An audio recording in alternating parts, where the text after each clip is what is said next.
Toute l'actu sur Énergie Monaco-Menton avec Frédéric Plat. Bonjour, quelques éclaircies possibles ce matin sur Monaco et les Alpes-Maritimes, puis les nuages vont prendre le dessus. Ils pourront donner de rares averses, voire des orages dans l'arrière-pays. 20 degrés vont s'afficher au plus fort, sans vent. Les fortes rafales d'hier ont au moins eu le mérite de nous rendre un air plutôt de bonne qualité pour ce mardi. Ça se prépare, le déconfinement est dans toutes les têtes, en particulier celle d'Emmanuel Macron, qui devrait en dire plus dans les prochains jours. En attendant, il sème quelques indices. Il s'est hier par exemple montré ouvert à un possible assouplissement du couvre-feu après 19h. Pour les restaurants, ça dépendra des départements. Une réouverture très progressive est envisagée entre mai et juin, là où le virus circule le moins. Quant au théâtre et au ciné, il faudra se contenter de jauges limitées dans un premier temps. Hier, c'était la rentrée scolaire dans les écoles maternelles et élémentaires françaises. Elle s'est globalement bien passée. C'était plus compliqué pour les collégiens et lycéens qui ont eu encore quelques problèmes de connexion sur le site du CNED et les ENT, les espaces numériques de travail. Le retour en cours est prévu, si tout va bien, à partir de la semaine prochaine. Les élèves et les profs multiplieront les dépistages de Covid.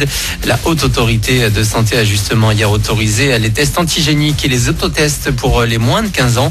L'avantage, c'est qu'ils donnent des résultats rapides. À Monaco, c'est là sans difficulté que s'est déroulée la rentrée. Hier, tout le monde a physiquement retrouvé sa classe, de la maternelle au lycée. Les activités sportives ont également pu reprendre pour les élèves, mais uniquement en extérieur.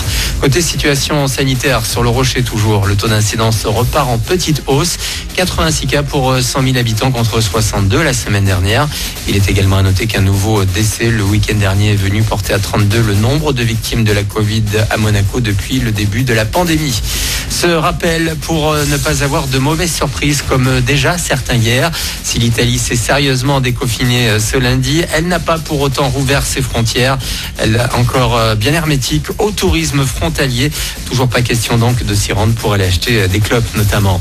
Dans l'actu également, combien nos données numériques valent-elles ? Une étude compare chaque année les prix des profils piratés vendus sur le dark web, la face sombre d'Internet. Si les tarifs ont baissé en un an, le plus cher c'est le profil Facebook, 65 $ en moyenne, 45 pour un compte Insta, 35 pour un login Twitter. Le business est toujours florissant pour l'achat de followers, de likes et de retweets aussi. Combien seriez-vous prêt à débourser pour vous payer des baskets portées par Kanye West ? L'une de ses paires a été vendue près d'1,5 million d'euros hier. Le rappeur qui les avait en partie dessinées les a mises pour la première fois au pied en 2008 aux Grammy Awards. Elles deviennent les sneakers de collection les plus chers du monde, 3 fois le prix du précédent record détenu par les chaussures du basketteur Michael Jordan. Ils n'ont pas encore son palmarès, mais nos Roca Boys sont déjà qualifiés pour l'Euroleague et vont ce soir attaquer la finale de l'Eurocup. L'ASM reçoit Kazan à 18h30 à Gaston-Médecin pour la première des 2 voire 3 manches. Ce mardi, ce sera encore sans le soutien du public que les basketteurs de la Principauté devront tout donner. Puis pour le match retour, ce sera dans 3 jours, cette fois avec du public en Russie, qu'il faudra encore donc plus se dépasser. En foot, Real Madrid-Chelsea, ça c'est le premier match des demi-finales aller de la Ligue des Champions.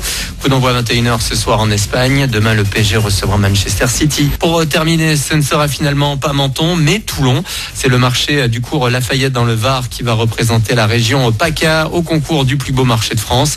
Les 24 derniers en compétition ont été présentés hier dans le Trésor de TF1. Vous pouvez toujours voter pour notre région sur votreplusbeaumarché.fr. Voilà pour votre actu.